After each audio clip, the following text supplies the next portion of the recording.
Ever since your grandmother's was a child, there has been a great debate that has lasted for decades. Could video games make people more violent? Could killing people in fiction make you or I want to kill people in real life? Would spending 10 hours straight every day playing games like Assassin's Creed, League of Legends, Call of Duty, or Barbie's fashion simulator be enough to turn our beautiful little children into bloodthirsty criminals? Well, accordingly to our current president here in Brazil, yes, who not only revoked all tax breaks on video games, but now has approved a legal framework to regulate the video game industry in Brazil. But of course, all of that changes when you're trying to get elected. In other words, it is okay if you're a kid and you see two gay people kissing. That certainly doesn't influence your child to be gay at all. But if those people are kissing in a video game, well then it seems like it's time to intervene, right? By the way, just play The Last of Us Part 2, it is amazing. Anyway, parallel to this discussion of video games, another thing that makes this type of conversation even more frequent today is also some current and recent news about massacres in schools. But whenever it happens, many people/journalistic media easily associate these events with video games. After all, if you're using your television for other things like using the internet, watching YouTube, or even just playing video games, it is very difficult for you to end up in this sorts of news. Not just about massacres, but about the opinions that try to explain why they happen as well. But beyond this reason, there also seems to be a correlation between boys being the population that plays video games the most and the people who commit these types of crimes also being almost all of the time male. So when this kind of thing happens, the first thing that comes to mind and to these journals is to easily categorize these individuals as monsters and psychopaths and associate their behaviors with video games, period, without making a distinction. In criminal law, there's a term called mens rea, which explains the mental state of a defendant who's accused of committing a crime, which in jurisdiction, most crimes require proofs for both the mens rea and actus reus, which is the statement of objective crime committed, before the defendant can be found guilty, of course. In other words, how many people really stop to understand why these things happen before making any judgments? After all, if this happens so often, shouldn't we be trying to understand why does this happens? I mean, starting with simple questions like, who is doing this? Why are they doing it? And what lead these people to get to this situation? But before asking these questions, let's look at some statistics. First, in the case of school shootings, and taking into account Brazil, which has around 750,000 schools from preschool to high school, we see that the number of times that an attack has occurred is relatively low, having happened 24 times between 2002 and 2019. At least that's what it used to be, because since February 2022, these numbers have increased from 24 to 36. That is, 1/3 of the attacks we have in our country have happened only in the past 2 years. But then we go to the United States, that, on the other hand, 34 accidents involving firearms in schools were recorded only in 2013 alone. That is, in 1 year, the Americans managed to have what took Brazil more than 20 years. And from 1966 to 2023, the total number of mass shootings in schools in the US was 172, while mass shootings in general have been more than 385 only in 2024. And they say Rio de Janeiro is a thing, right? Let's just say that these numbers are so alarming in the US that even South Park has an entire episode dedicated to this part of the American culture, in which the boys enter the school while a shooting is happening. And for them, everything is just a normal day. It is not even one of the main focuses of the episode. It's just something that happens there in the background, and they simply don't give a damn. In fact, they don't even talk about it, and despite everything, it's quite funny. I really like this episode. America is so crazy that the most popular game you guys have is about stealing cars and entering gun stores as if they were bakeries. And actually, there seems to be more gun dealers in the US than there are of bakeries registered, at least in Brazil. Americans are so crazy that you guys try to shoot your own candidate for president with a sniper. Well, we also tried to kill ours, but it was with a knife at least. But anyway, this information already opens up two profiles for us. The first, there's a tendency for people who commit these massacres and even shootings to be male, normally to be teenagers or young adults. Second, there is a tendency for these events to happen in specific places, probably linked with the social circles of these individuals. In this case, it could be schools as well. However, just because men are more likely to be school shooters doesn't mean that all men will end up becoming school shooters. If you studied basic math in school, you probably know this. And if you didn't or you forgot, I made this Venn diagram in Microsoft Paint so you can understand it better. After all, different people end up having different futures. And some of these men end up being bricklayers, others become gym bros, others end up being arrested, and many unfortunately end up selling courses on the internet just like me. Buy my course and buy my book. Others do digital marketing, or even worse, many of them end up on Discord. In a video of this guy here on YouTube, he talks about how many young males today like several things, from a present father, good influences, life goals, mentors, and especially sex. And today we're going to try to analyze much deeper into these topics, and we are going to address how these deficiencies can generate certain specific behaviors. So in today's video, we are going to delve in first, what is a school massacre? And using psychology, neuroscience, and philosophy, ask ourselves, what makes people commit this kind of thing? Second, is it something that only happens now? Is it something that only depends on our society?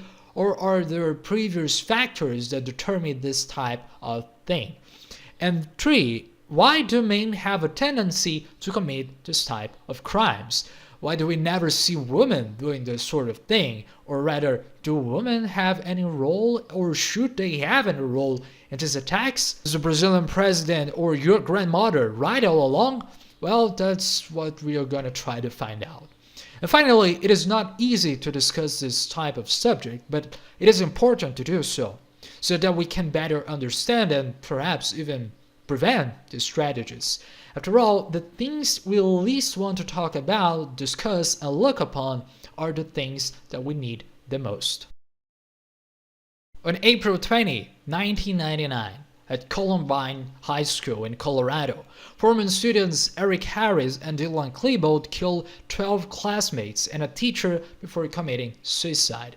The shooters planned the massacre for more than a year and a half and left a trail of clues in diaries, videos, and online messages. They were frequently bullied at school and had been expelled for violent behavior shortly before the massacre. And in their journals, Eric and Dylan express a sense of superiority over other students. They consider themselves intellectually superior, looked down on those they considered inferior, and even associated themselves with a divine image, which is very interesting to say.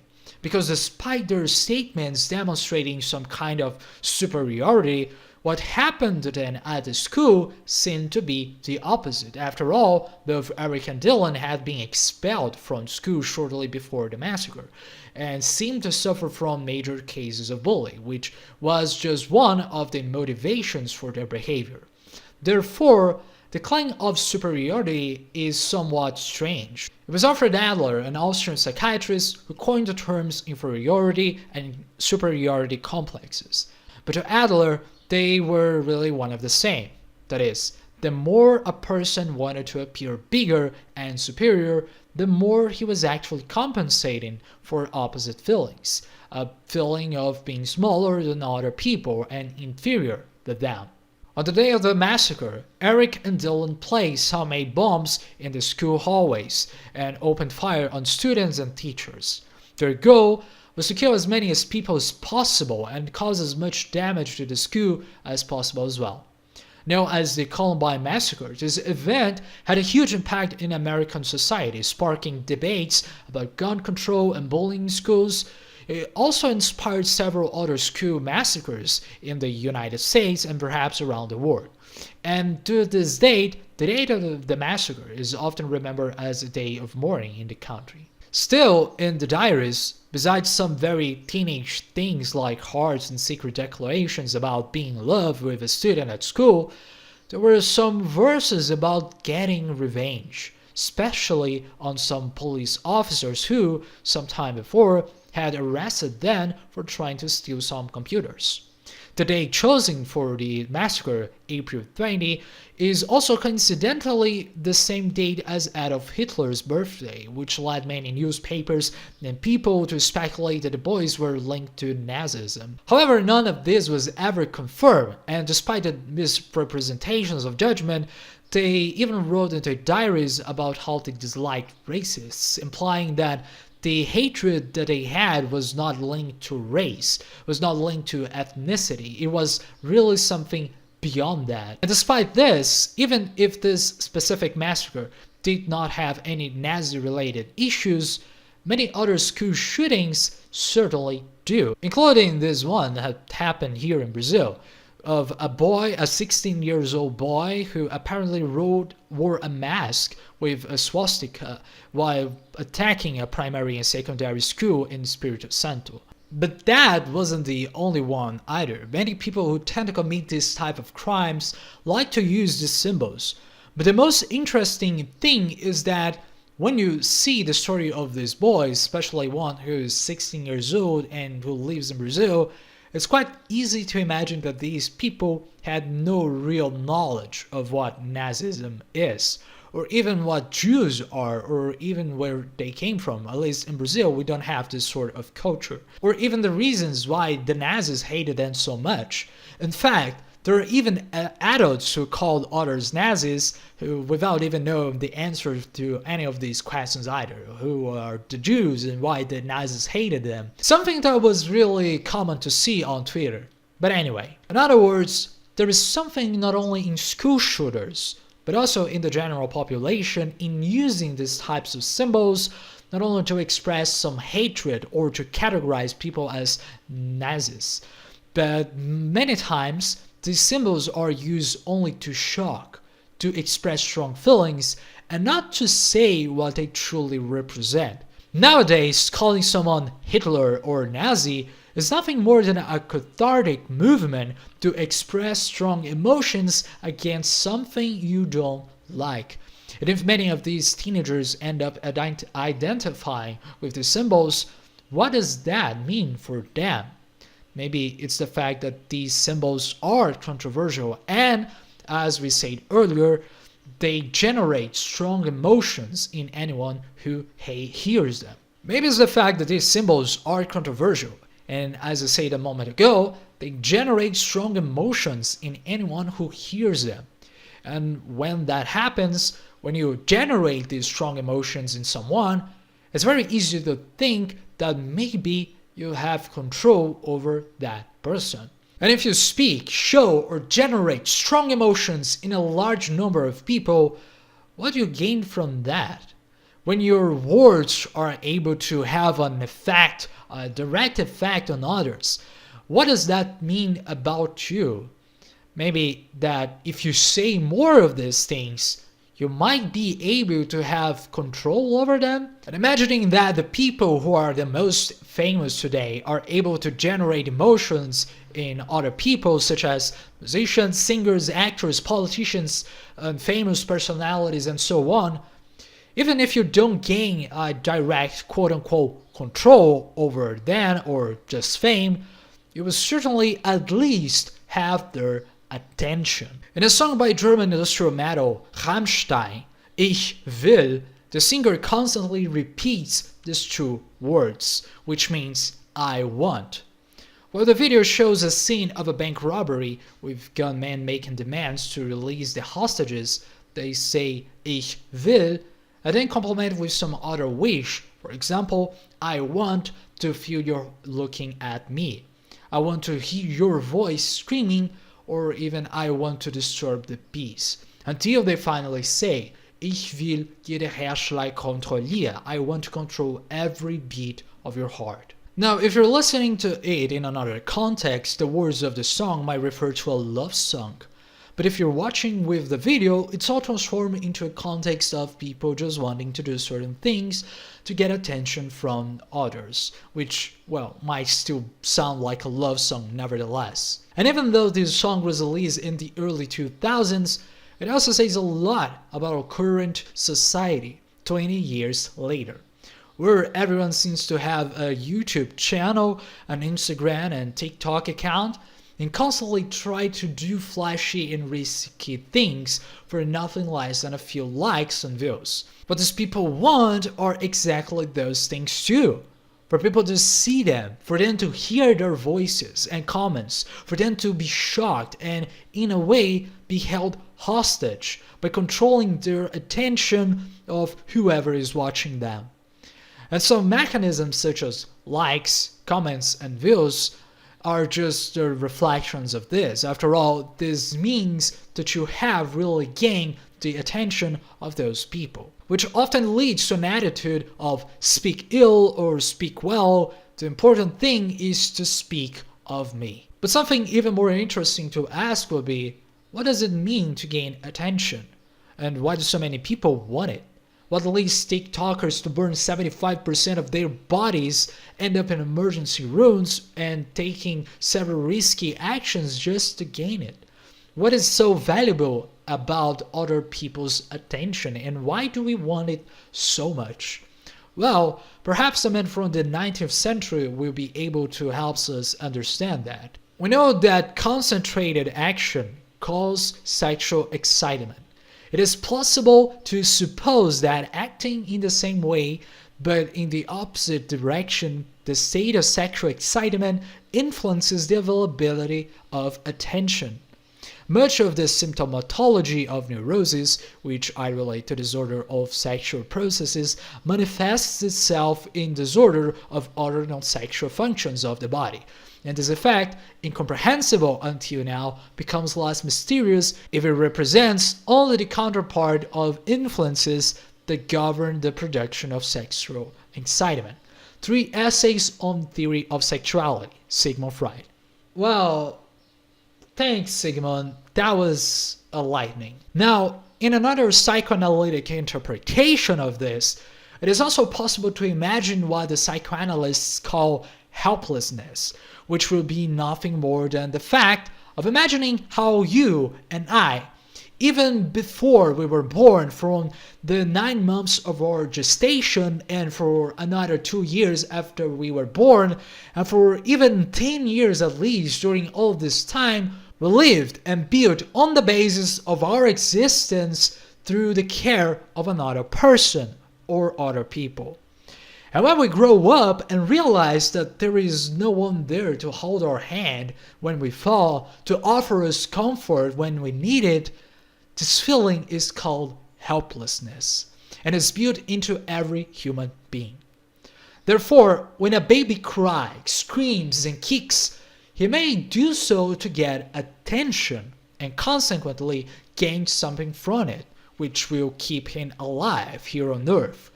But when he grows up, perhaps crying, screaming, and kicking as an adult, these actions might not be the best way to gain, well, whatever this person wants. In the words of Freud himself, the human organism is initially incapable of performing this specific action. It is affected by outside help. When the attention of an experienced person is drawn to an infantile state by discharge through the pathway of alteration, this pathway of discharge requires an all-important secondary function of communication, and the initial helplessness of human being is a primary source of moral motives. Project for Scientific Psychology. Now, if you don't like psychoanalysis all that much, we can look at another approach of psychology, for example, the evolutionary psychology, which compares these aspects of Darwin's theory of natural selection, and which says how not only species evolve over time, but also various mechanisms that we have evolved also to adapt to the environment in which we live over thousands and thousands of millions of years. From this perspective, we can see that the search for attention and social status can be seen as an evolutionary mechanism that helps people survive and reproduce. In human history, individuals with higher social status were more successful in obtaining resources, including sexual partners. But of course, not only human, but in the whole animal selection. And since this was the characteristic that made them stand out, they ended up creating more copies of themselves, and we are nothing less than their successors. And for this reason, we have within us the same desire that made our ancestors survive, grow, and reproduce. However, our current society is very different from that which was like in the caveman era, for example. So perhaps due to the greater exposure that we have today, this Darwinian instinct of ours can get out of control, leading to something that was just a desire for attention become an attention complex.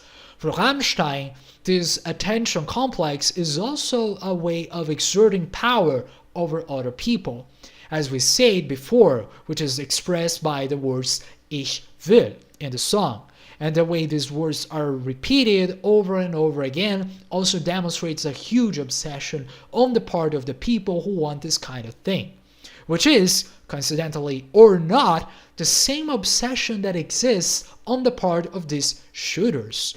Most of them are not people who decide to do this from one moment to the other. As the Columbine massacre shows, many of them end up planning it for a very, very long time. But is this desire for attention all that these people have? After all, if this is something natural in human beings, what would lead some people to take such drastic actions while others seem to deal with it better? Why can't these teenager boys be like your narcissistic aunt or mother who only posts pictures of food on her Instagram and also her body at the gym? In other words, and this is a very common question, do these people have any sort of psychological problem that compels them to do this sort of thing? Well, there's a channel here on YouTube called Criminal Psychology, which has as one of its most watched videos about this school shooter. In the video, the narrator describes a video of the boy's interrogation, and during the entirety of it, right after he committed the attack, we see him disoriented, looking up, not understanding the questions, and saying it's like the demons and the voices made him do it. However, all of this was nothing more than lies, because as soon as the police officer left the room, his posture changes completely, giving the impression that his mental faculties were in fact completely sane. And I think this leads us to the point of this part of the video, which is just because a person commits a crime, it doesn't seem that they have a mental illness. Just imagine how many things happen all the time, and we don't judge everyone as having a psychological problem because of what they did. In fact, it might be even less likely that these people have a per se mental illness.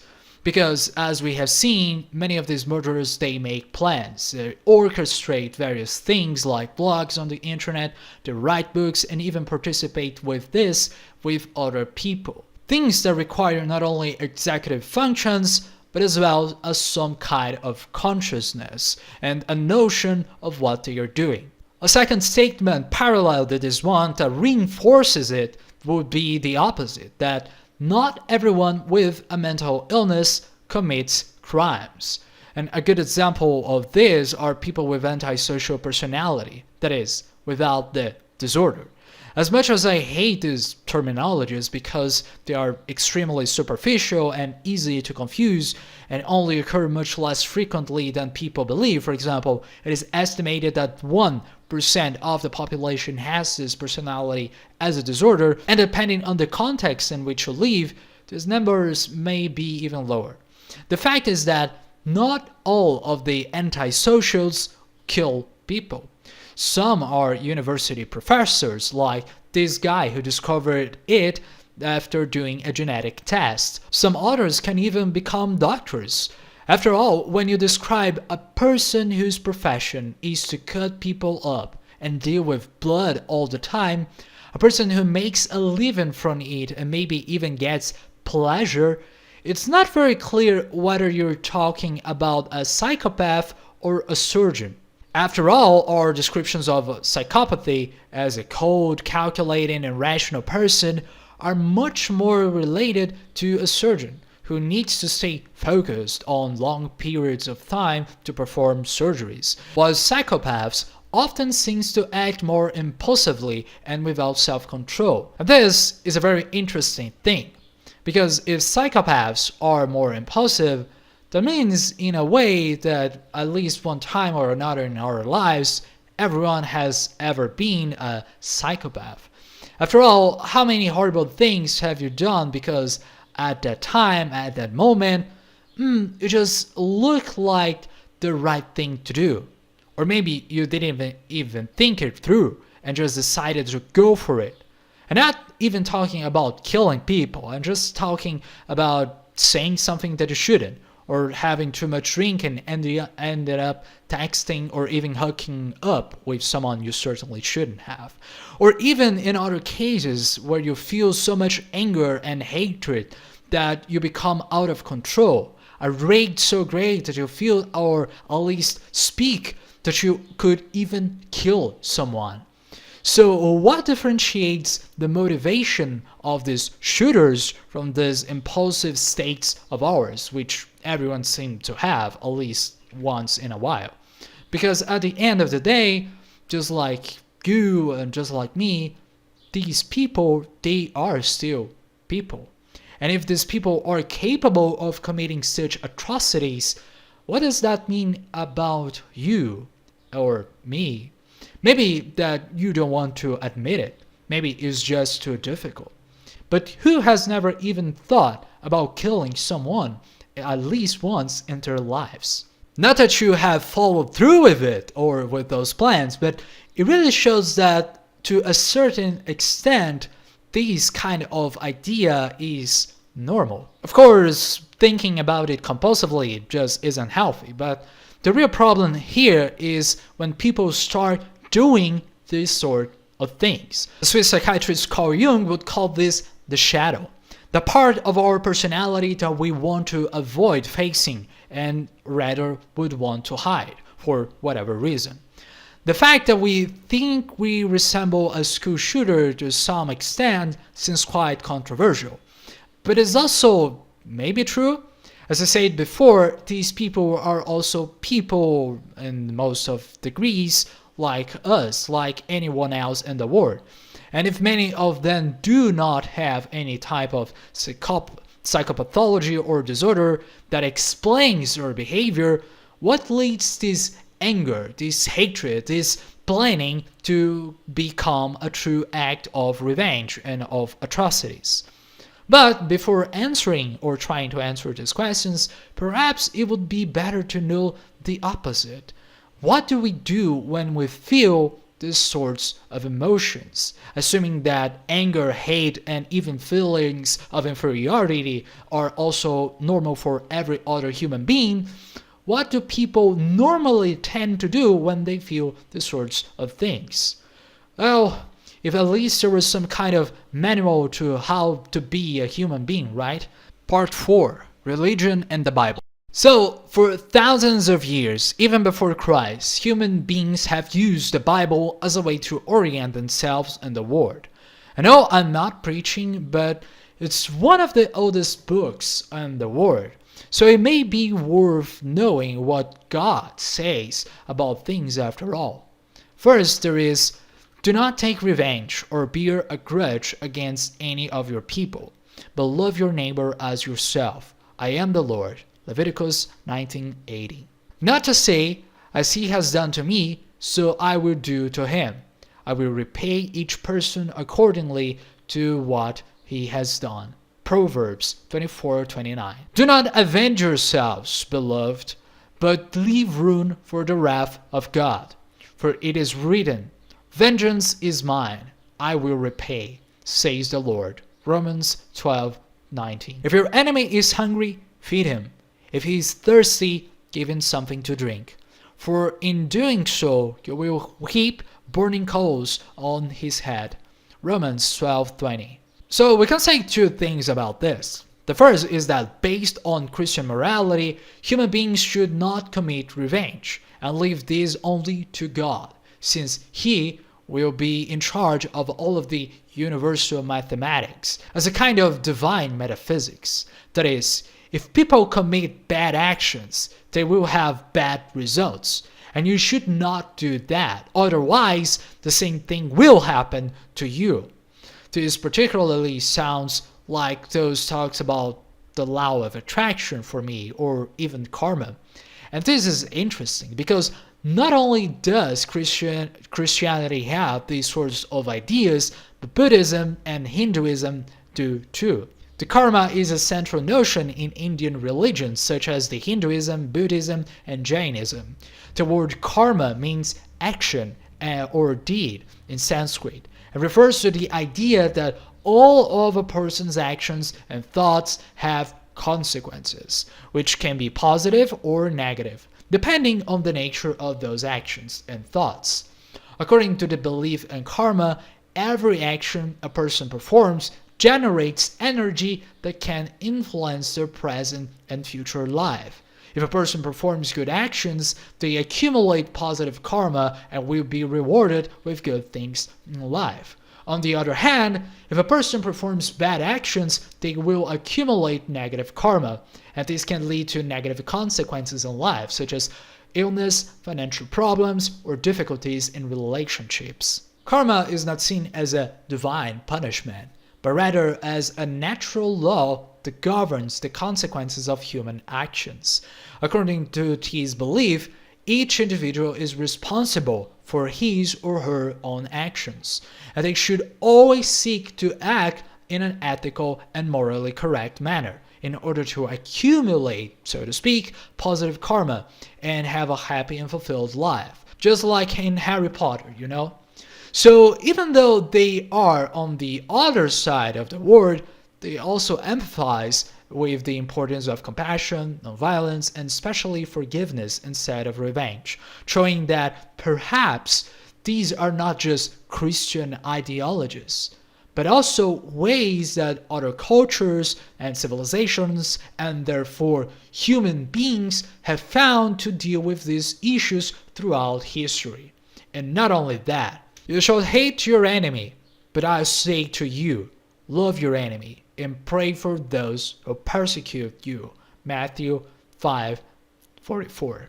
But then, should we really never commit any sort of revenge because of this fear that we would have of the divine forces or metaphysical forces or even karma, forces that constitute the very formation and the groundings of the universe and reality itself? Well, if you are an intelligent person, the answer is no. Do not commit revenge. But if you are a genius and you were born in the 19th century and the Catholic Church isn't so influential where you live, perhaps you think of something different. Perhaps you think of writing books to reflect on this, and at the same time to say that God is dead, God remains dead, and we have killed him. In the 19th century, a Musterchoid German named Friedrich Nietzsche, that's right, that's how you pronounce his name, was very critical of many groups in society, like psychologists, scientists, religious people, and so on. But much more than criticizing groups specifically, Nietzsche aimed to criticize what motivated people to be in them. That is, the codes and the rules that, in a way, make up those groups. Those things that religious people, philosophers, and perhaps even drug dealers call morality. For Nietzsche, traditional morality, especially the Christian religious morality we mentioned earlier, which spoke of forgiveness and reconciliation, is nothing more than the denial of what he called the will to power, a way of describing what moves us throughout life, a flame that ignites each human being for their own life, creating what existentialists call authenticity. And to achieve this, Nietzsche valued the transvaluation of all values, which is a way of questioning and reevaluating these pre-established values, whether by the church, by current society, or even by sciences, and seeking for yourself a new perspective that evaluates how good and evil correspond to you, to your motivations, to your ways of acting, to your ways of thinking and your life goals. Therefore, some moral ideas of what is right and what is wrong imposed by society, science, or the church could be subjected to interpretation. It should be the sole responsibility of the person who makes that interpretation, as he himself writes. Tatsachen gibt es nicht, nur Interpretationen. Or in English, there are no facts, only interpretations. So, what should be open to interpretation? In a way, everything that we have said up until now in this video. Does it really mean that we should not commit revenge? And if the answer is no, then why? What did a book written 5,000 years ago tell me this? What does this have to do with me? And does what I want for my life not now does not matter? And if you're a Christian, the answer is obviously no. Because even if you wanted to do it, there would be still a divine punishment or karma, if you are Buddhist, that would do something to you. But for Nietzsche, God is dead. God remains dead and we have killed him. So any fear you might have of a higher judgment will certainly not affect or should not affect your decision. And the only one who should really choose whether or not revenge is something that should be done is not even him. It is actually you. So not even society in a sense should interfere with your own judgment. What do you think should be done? What do you intend to achieve by doing it? Why are you doing it? And what will happen when you do it or you don't? Tired of the words reward, retribution, punishment, just revenge. Tired of saying, for an action to be good, it must be disinterested. Oh, my friends, may your being be in the action, as a mother in the child. May these be your words about virtue. Truly, I have taken from you 100 words, and the favorite toys of your virtue. And now you are angry with me as children are angry. A little revenge is more humane than no revenge at all. And if punishment is not also a right and an honor for the transgressor, I do not like your punishments either. Thus spoke Zarathustra. In other words, knowing whether or not you should commit revenge is not up to religion, dogma, or even society, but rather to the individual himself. However, this is not Nietzsche's only view on this subject, because despite saying that this choice is up to you, he does not deny that doing something like this would leave you unharmed. In fact, revenge should also be questioned in terms of its own motivations. For example, why do you want to commit revenge?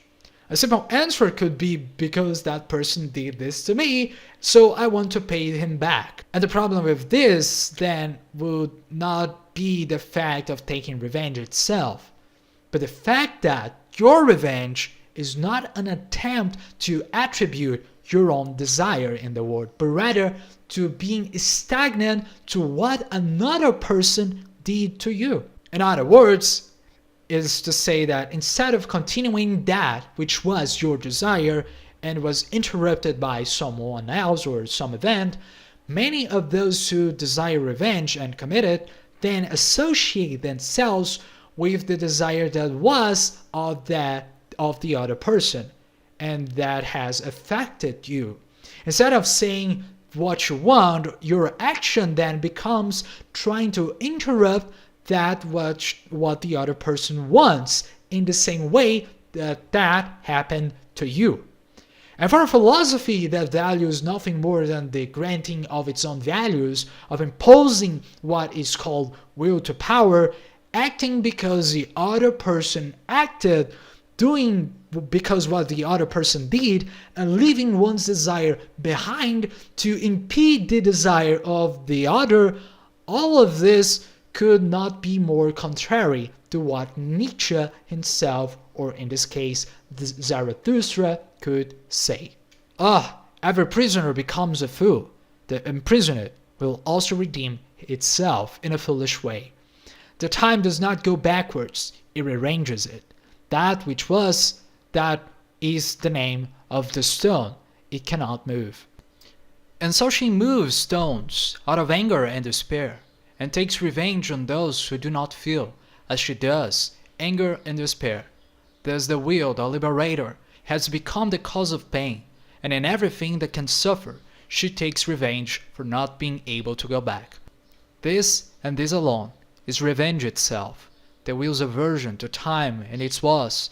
Truly, a great madness dwells in our will, and it has become a cure to all that is human, and this madness has acquired its spirit.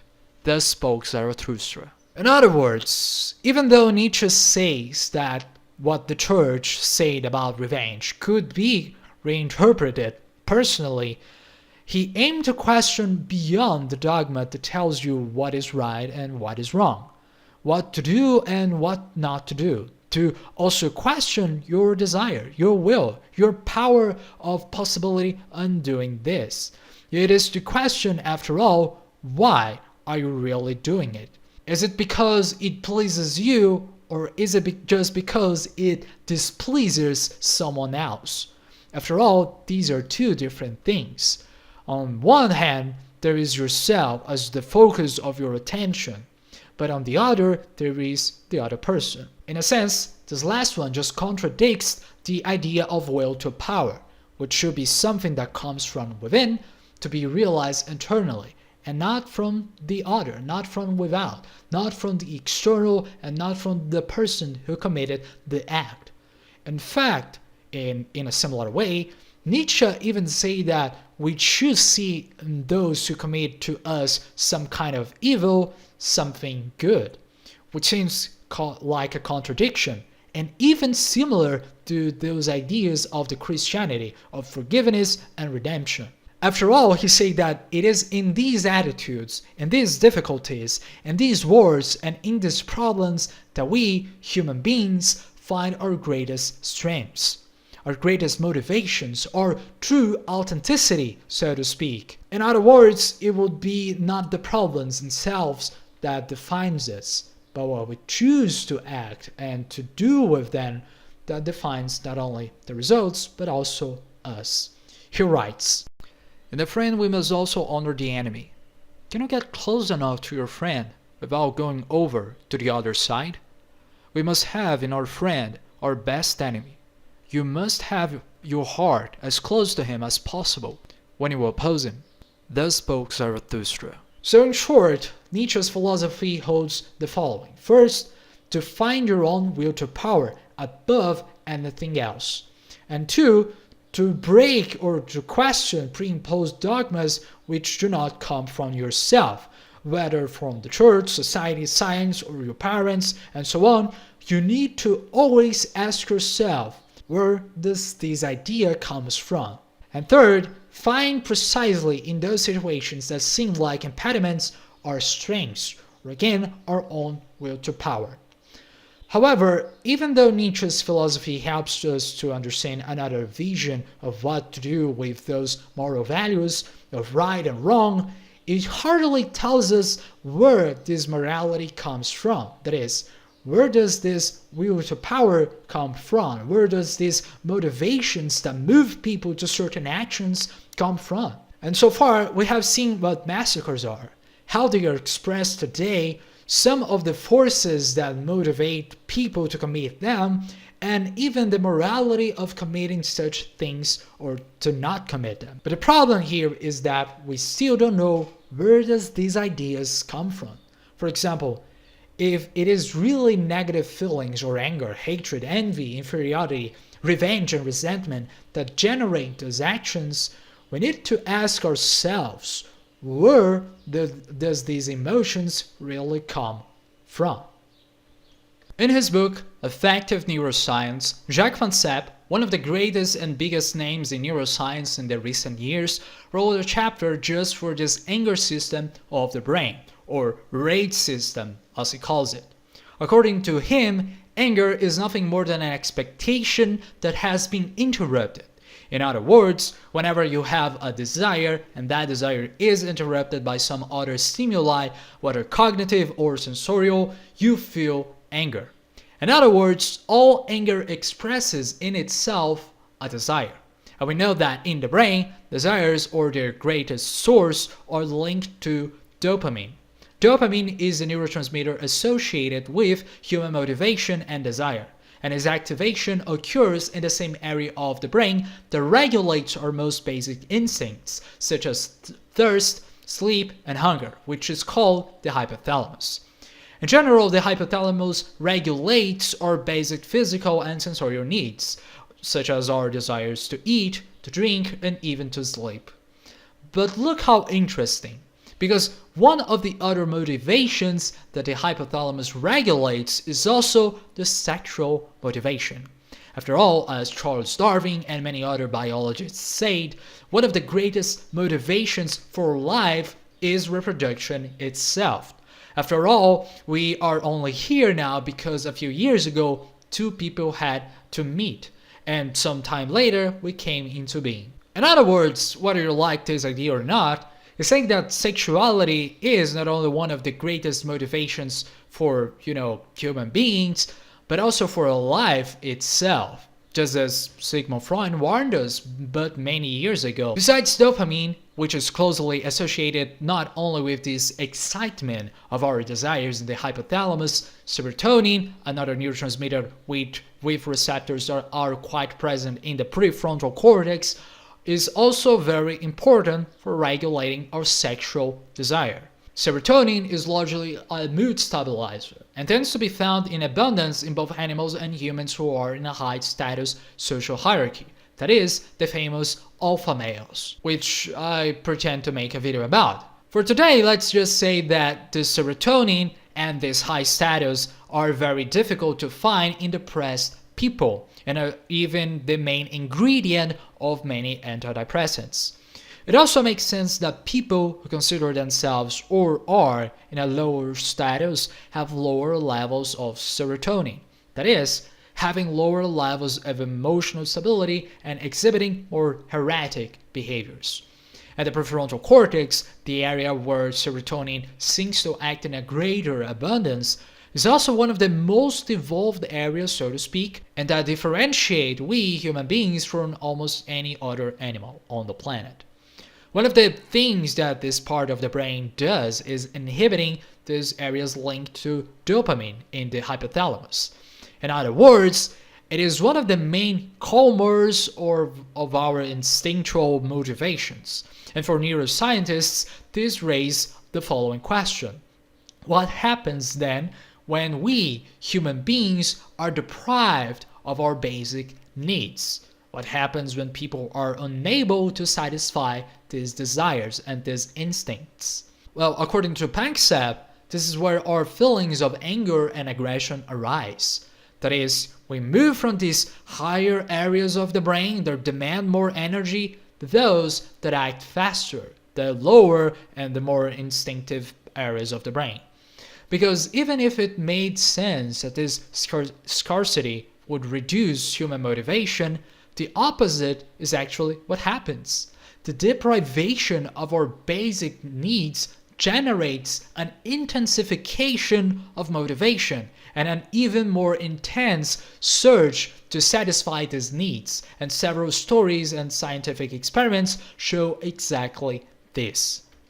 The semiotic hunger experiment, for example, involved healthy volunteers being subjected to a state of severe caloric deprivation to stimulate the conditions of food scarcity faced during wartime. Participants experienced a strong motivation towards food, as well as obsessive thoughts about it, exhibiting food-seeking behaviors and even fantasies related to the food.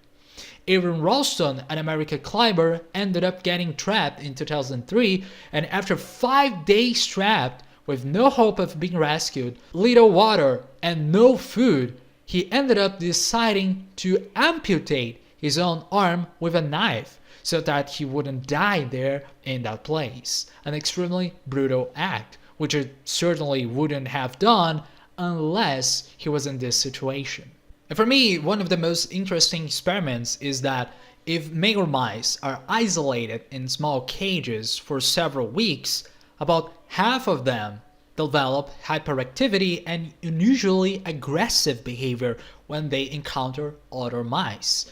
Although this social deprivation has no effect on the level of serotonin in the brain, it does reduce the rate of serotonin turnover, causing the mice to have aggressive instability. However, this only happens to male mice, because when females are also isolated, they do not become aggressive or show a decrease in the rate of serotonin reuptake. All examples illustrate how the deprivation of a basic need, be it for water, food, socialization, or even sexual satisfaction, can trigger intense motivation and direct behavior in search of satisfying that need, or in the case of the latter, to discharge those feelings. While dopamine and the hypothalamus increase their activity to motivate us to satisfy those needs, serotonin and the prefrontal cortex, which makes us more human beings, so to speak, and normally inhibit those needs, tend to have a much lower level of activity in these cases. In other words, this constant lack, this constant frustration of something is one of the things that most motivates us to take actions that we normally wouldn't take if we were completely satisfied. Who knows? Not only with our basic needs, but also with those of life, such as socialization, work, self-esteem, a vision for the future. Those from Maslow's pyramid, which are in a certain way also all human needs. But moving from the universal to the particular, there is a problem with this theory. If it were just not having your needs met that specifically motivated you to commit murder, what would explain that 97% of the school shootings in the US were carried out by men alone, not women? Perhaps another case of school massacre can help us answer these questions. This time, the case of Elliot Rodger. Rodger was a young American who became known for committing a violent attack at the University of California, Santa Barbara in 2014. This attack resulted in the death of 6 people and left several others injured. Elliot also showed signs of social isolation, low self-esteem, and intense feelings of inadequacy, which corroborate to our previous views on the inferiority complex in these people. He also felt that he did not fit into the established standards of beauty and social success, and consequently developed a deep bitterness and resentment towards others. And just like in the case of Columbine, Elliot left behind several writings and videos in which he expressed anger and hatred. But the biggest difference here will be his motivation, as much of these feelings came from a greater frustration towards or regarding women, from whom he blamed for his loneliness and rejection. The day of retribution is my attempt to destroy everything I cannot have. However, this retribution did not come only towards women. As one of the videos he made shortly before his massacre, he talked about what the internet in the slangs call the Chads, or as he describes them, the cavemen who hit on women and for some reason they still decide to stay with them. And this is what led Elliot to have a great moral conflict in his head, because for him, those men who were successful were, at least with women, were only perverts who cared only about sex. They were superficial, narcissistic, and insensitive. And in a way, Eliot felt that he was not like them. He believed that if he didn't do these things, if he didn't hit on women or cared about sex like these guys do, maybe, just maybe, that would make him a good person, or even having women after him. After all, in his mind, if these were the bad values to have, then wouldn't the opposite of them be what is truly good? Well, according to our friend Friedrich Nietzsche, it is no. Because besides talking about revenge, Nietzsche also describes in his books the genealogy of morals what he calls this Slavenmoral, or the slave morality.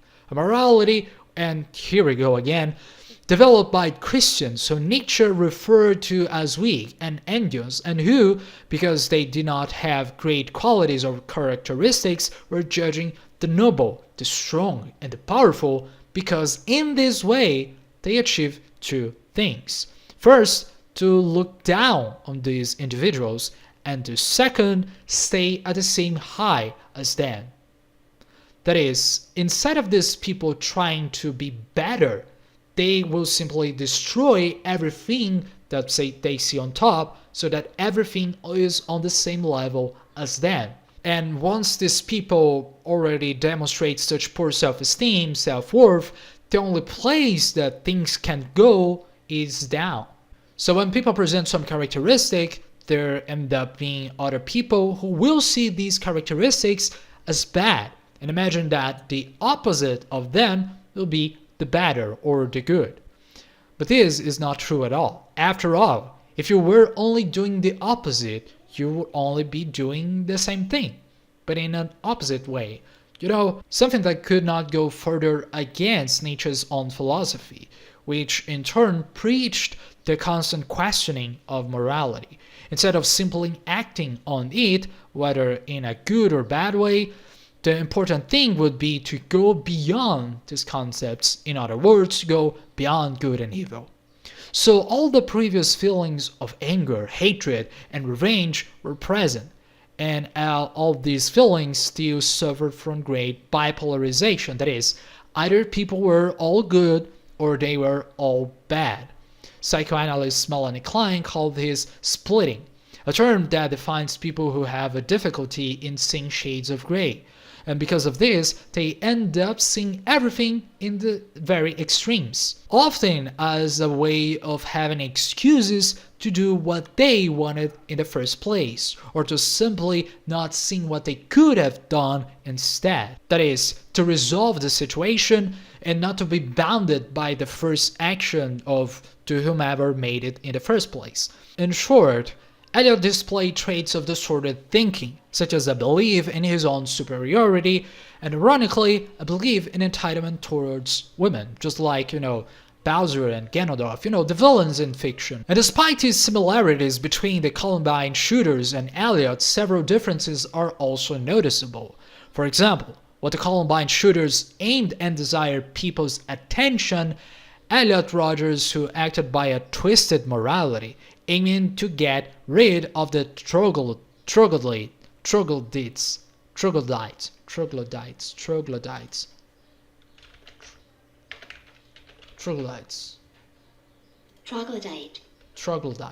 After all, if God was not going to carry out some kind of cosmic and divine punishment or revenge, it would be up to him to do it himself. And this view of distorted morality is unfortunately more common than one might imagine, especially among people who commit attacks like this.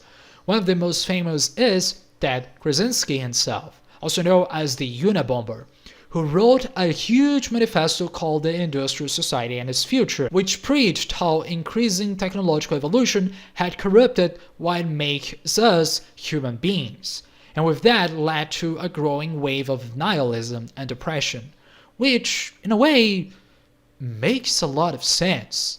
But Kaczynski was not a simply teenager who masturbated every day and lived in his mother's basement, because in addition to all of that, he was also a great intellectual who had graduated with above average grades from Harvard, one of the best universities in the United States, and obtained an IQ score of 162, which is above almost 99% of the population. And the real problem was the solution that Krasinski had for his manifesto. Because if technology and current society were to blame, it would make sense that everything would be destroyed and the world would start from scratch. A little curiosity is that Krasinski has the same personality traits as several other intellectual thinkers such as Thanos and Karl Marx, who also held similar ideas. What interesting. In the end, Krasinski rejected society and decided to live in the middle of nowhere. And for almost 30 years, he remained hidden, sending bombs to famous people and organizations hoping to make some change in society.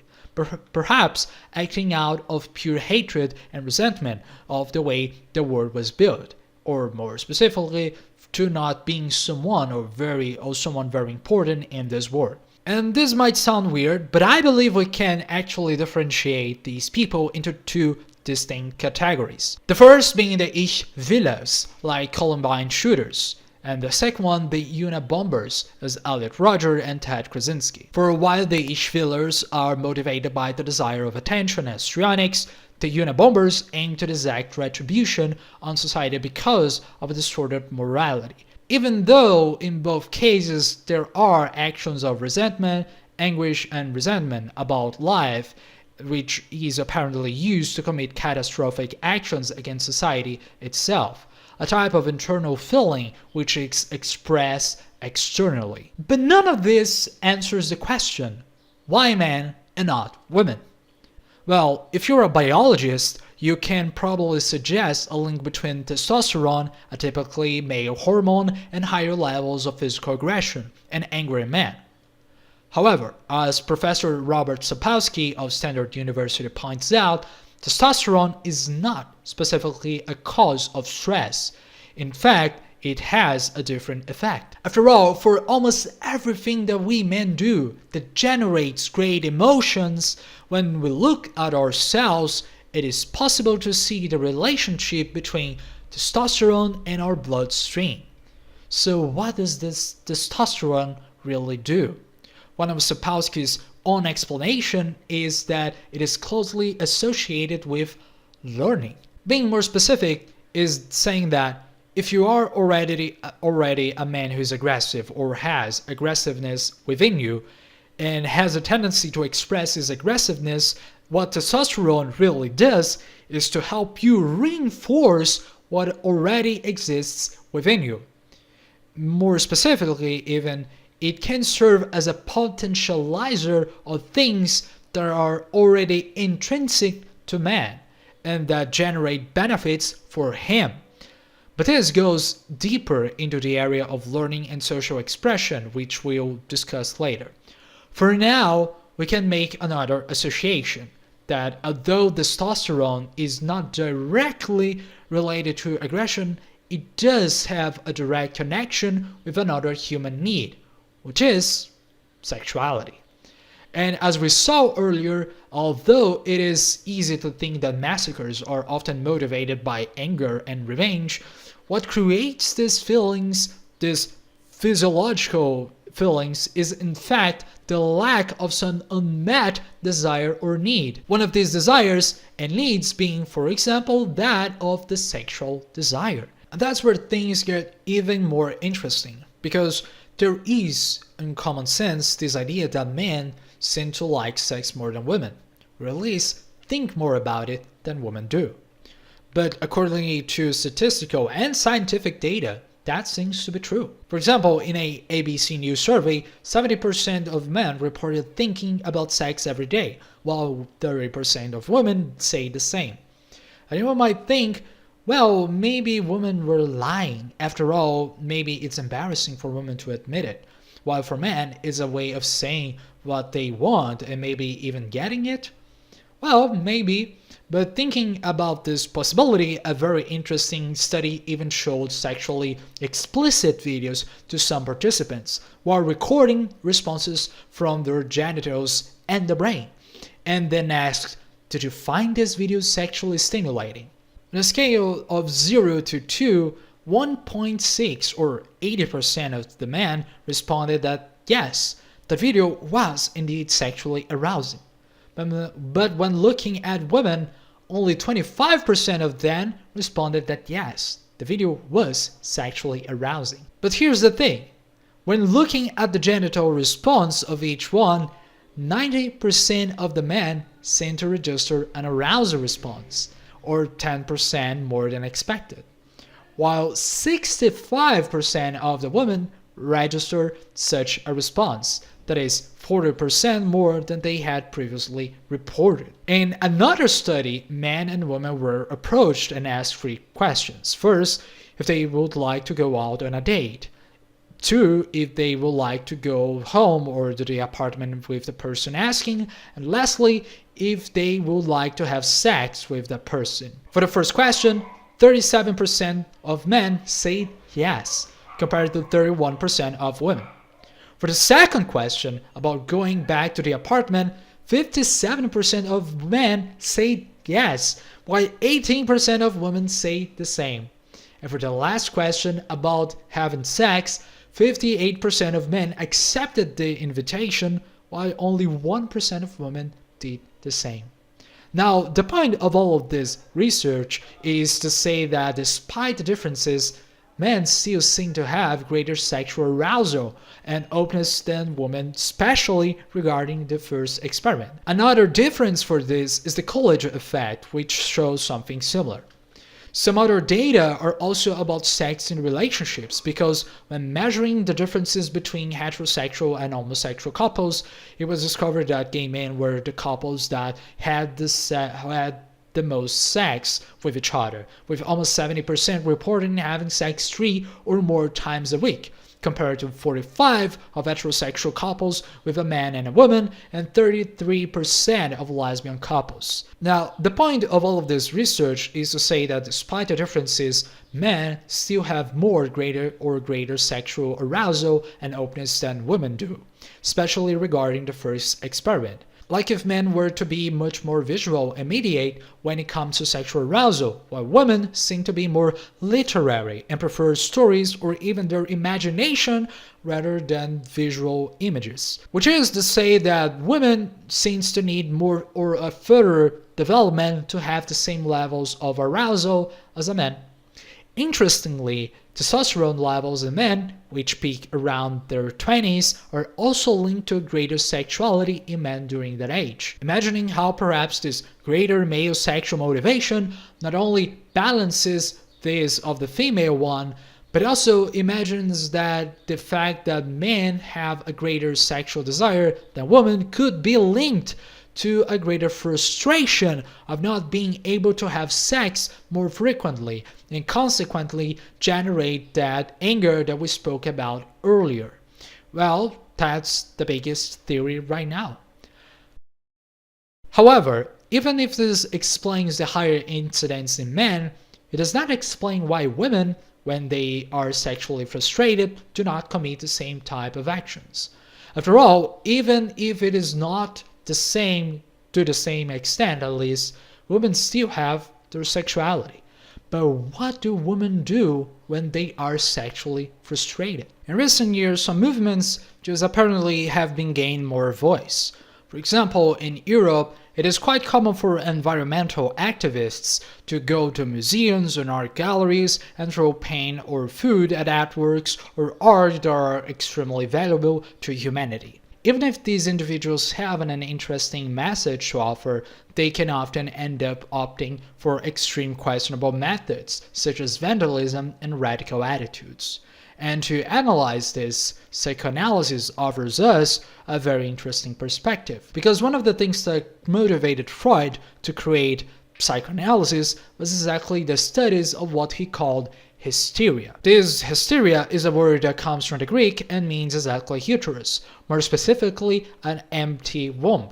Because in the past, believe it or not, people actually thought that only women could have it. Hysteria was a form of illness that many doctors, even in Freud's time, believed to be nothing more than a falsehood. whether it was from a woman who simply wanted to attract attention, to gain pity, or escape from the responsibilities of life at the time, such as working, taking care of the house, or even children. It was then accompanied mostly by physical symptoms that were inexplicable, and that always seemed to be very dramatic, with very rapid and unstable changes in mood, sometimes with even the identification with another person's symptoms. That is, imagining or seeing someone with a back pain, with tremors, and so on, caused a type of contagion of what the other person had to the hysteric herself. Freud's greatest insight was to associate the symptoms of hysteria not only as symptoms or with the physical ones, but also as messages that sometimes communicated deeper problems. In this way, events from a person's past caused certain psychological scars, which sometimes also became physical problems, even without seeming to have an apparent cause. Something that at the time seemed to be revolutionary, and that the way to cure this, so to speak, would then be through the recall of these events, through the spoken word. In other words, it will be providing the person with exactly what they previously were avoiding doing. In the same way that the word pharmakon, from the Greek, which gives rise to pharmacy or to medicine, means both cure or poison. The medicine for the hysteria in this sense will be exactly to expose the person to what caused their illness. And imagining that what caused the hysterical illness would probably be this putting too many things on the inside, keeping too much for themselves, the treatment will be exactly to put these things out into the light, to bring what the person made unconscious into the consciousness, revealing these things to themselves. We find the same longing as one of the basic factors of a great historical institution, the Roman Catholic confessional. Saying things is a relief. It discharges tension, even when the person to whom they are said is not a priest, and even when no absolution is sought. When this outlet is denied to excitement, it sometimes becomes a somatic phenomenon, as happens with the excitement pertaining to traumatic effects. Studies on hysteria. He that has eyes to see and ears to hear may convince himself that no mortal can keep a secret. If his lips are silent, he chatters with his fingertips. Betrayal oozes out of him at every pore. 3 essays on the theory of sexuality. However, for Freud, many of these inhibitions were nothing more or less than inhibitions, mostly sexual, that is, when a person had a sexual desire, a thought, or an excitement, which he later called libido, and this person tried to deny to themselves that this is happening, and instead of declaring, admitting, and getting it out, thus making this desire inhibited, it would then, this libido, be transformed into some kind of psychological symptom.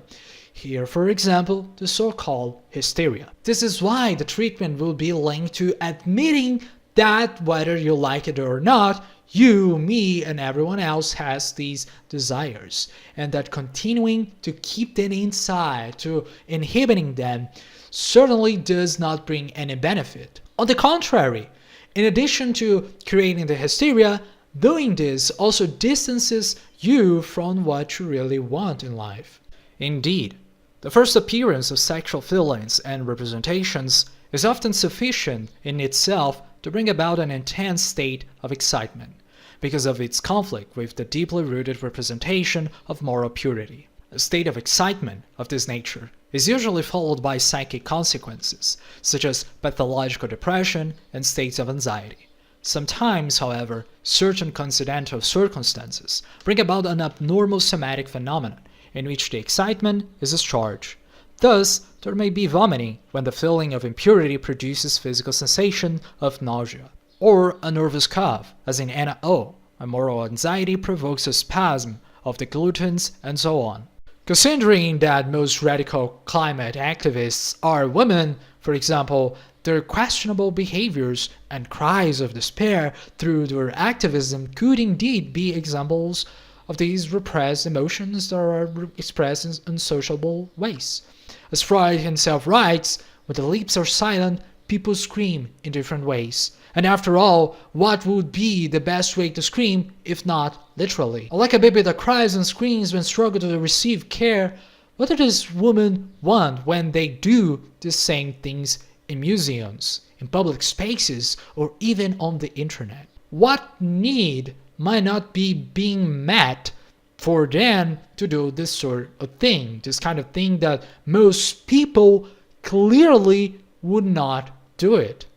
Well, for Freud, the psychoanalytic approach and all of the reports we've seen in this video so far, could it be that in the same way that men are driven to aggression, women would also be driven to hysteria because of sexual inhibition or sexual frustration?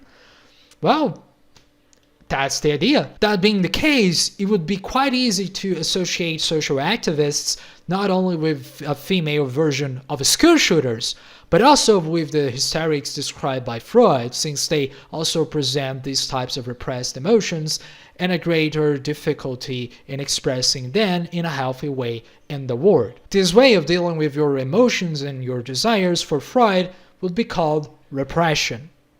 But for Nietzsche, it would be called resentment, which he relates to the myth of Lucifer, the fallen angel. Lucifer, who was one of the most powerful and beautiful angels who served God in heaven, was nevertheless very arrogant and desired to be equal to God, to the point of wanting his downfall. And because of all of his envy and resentment, Lucifer ends up carrying out a celestial rebellion, which caused him to be banished to hell, which can be interpreted in two ways. The first is the Christian view of hell as a real place, but the second is that in truth, hell is just a symbolical way for representing the results of Lucifer's actions. That is, if a person full of hate, envy, and resentment starts seeking revenge, the only thing that they can achieve with this is to be in an even worse place. It is the same as that idea of ours of the negative emotions producing negative results. Thus, resentment can be fueled by a sense of injustice and inferiority, leading to a search for retaliation against those who are perceived as privileged or superior. In the case of Lucifer, it would be God. In the case of climate activists, it would be the rich who invest in art museums. And in the case of school shooters, it could be the whole society, women, their classmates, and so on. Which leads us to understand some of the motivations of these shooters. Because if Freudian hysteria is in fact a form of sexual frustration, and this frustration, as we saw with Elliot Rodgers, may be one of the reasons for these massacres, could this sexual frustration in men be one of the biggest motivations for this kind of thing? Well, as we saw earlier, society tends to help us regulate these impulses. And again, it is not just because you're a man or just because you're not having some desire, whether sexual or otherwise met, that you become a criminal. This just leads us to open to a new question. That is, could the same society also influences us to have these types of impulses? In other words, how much of social stimuli besides religion, besides laws, besides philosophy, can be related to these behaviors? And unfortunately, I think this will need to be for another video, because this one is already a little bit long. Even though I promised to talk about video games in this video, I will probably need a part 2 to end it all up. But for today, we're just going to end up with these ideas. Could it be that a sexual frustration is the mainly cause for school shooting attacks?